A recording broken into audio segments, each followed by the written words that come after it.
Hi, everyone. We've been challenged quite a bit, especially in the last year. Since early Wednesday morning, I've been thinking about whether we've finally passed the tests. Let me elaborate. There's a Hasidic Shamaisa Hasidic tale, a story about the time the famed Hasidic personality, the Yid Kaddish, tested a young man named Chanoch on his Talmudic studies. During the course of the test, young Hanoch faltered a little bit and at one point needed a full hour to consider just one of the questions. After the test, the Rebbe placed his hand on the boy's shoulder and told him the following: Young man, when I was your age, I was able to answer questions like these in moments. When I turned 18, I was already considered a gadol, a giant. And that's notwithstanding all of this, that's when I realized that learning alone cannot bring a person to a completely fulfilling life. The Yid HaKadosh was 18. He was already recognized as a Gaon, a prize student, and he couldn't accept the learning and his excellence in Torah learning can bring him complete fulfillment? Why not? He had explained to young Chanoch that his revelation came from Avram Avinu. Avram Avinu lived in a world of complete idol worship. In the world that Avram Avinu was raised in, there were explanations for everything that existed, scientific proofs for all sorts of phenomena, and philosophical debate that was built on that which was the accepted theory. The intelligentsia in the day was not based on discovery or challenge, but rather from the amassing of the accepted explanation for world experience. The computer hadn't been invented yet, but I suppose. But in those days, a supercomputer would probably have been considered more successful and smarter than the thinking and discriminating human being.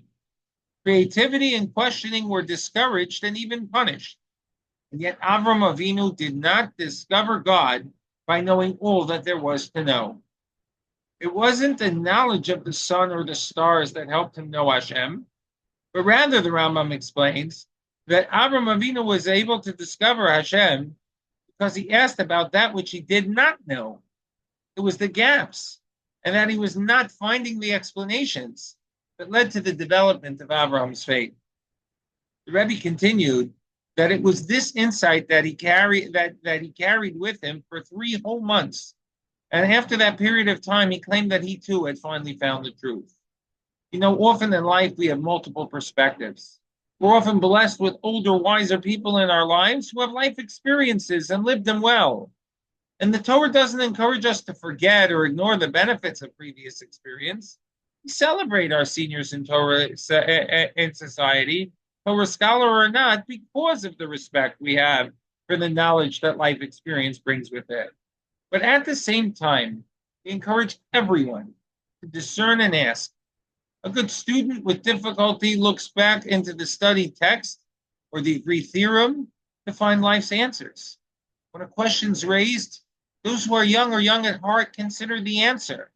If they know the answer, they answer. And if not, they review, they reconsider, and they retry until they find what they should know and until that point hadn't discovered as yet.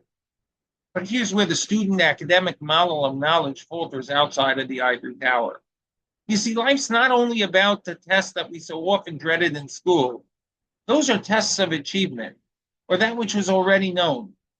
But life's a series of aptitude tests that tax us and our ability to be inquisitive and find more, develop more, and use even that which we don't know to develop a closer relationship with Hashem.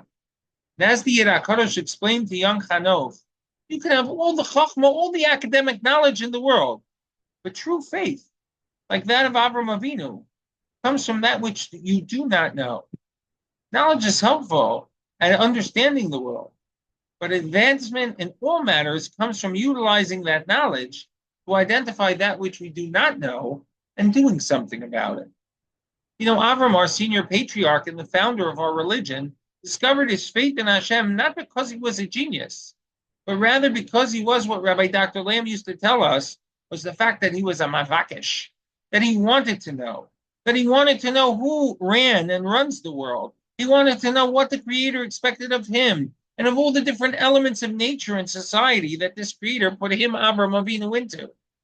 And in this regard, being a Mabakesh helps a person look beyond the glitz and the glamour, beyond the peer pressure and the influencer, to look at the challenging issues of the day and to put them into practice in the way that Hashem expects from us. The Talmud notes that Hashem gives chachma lachakimim. He gives knowledge only to those who possess it. Why give something to somebody who already has it? The answer is that the first acquired lesson of knowledge is to recognize that the more you have of it, the more glaring the pieces you're missing. The real gift is having the desire or the heart to see it and to keep seeking that which is missing. We call that binas halev, or the knowledge of the heart. In school, tests are often used to define the end of knowledge acquisition. We even call the test a final. But in the life of the wise, like Avram Avinu, the exam is not a bechinah. It's a nisayon. It's an opportunity to grow and to show yourself and the world around you that you can grow and keep on growing. And Avram Avinu, he certainly lived the life of nisayon. In fact, many of the Mefarshim suggest that there were setbacks in Avram's tests. He intended to bring monotheism to the world, and yet he saw that he was limited in the success he would have. He tried to convince others to be gracious and accepting and engage in kindness in their homes as he did in his, only to discover that his own nephew is only flesh and blood, rejected his calling to the leisure but corrupt life of stone. Soloveitchik added that even when he saved the life of the king of stone, he was met with ingratitude, as the king called for the souls for himself and merely wanted to treat Avram Avinu as a hired mercenary. Through it all, Avram turns to Hashem and constantly tries to figure out where it is that he is to make his impact and just how. And then Avram, like all good leaders, goes about to do it. If we've learned anything in the last year and in the last political cycle, it's that we clearly don't understand fully yet. Our meteorologists can't predict or explain the weather and its changes. Our biomedical scientists cannot explain our surge in certain medical crises as they solve others. Our political pundits certainly can't explain the voting public. But it's not our responsibility to know everything. Avram Avinu's faith teaches us that true wisdom requires one to think about what we don't know and to work on ourselves individually and collectively as a community, to consider it, and especially what to do about it as well. Wishing you and yours a Shabbat Shalom, and a Shabbat Shalom to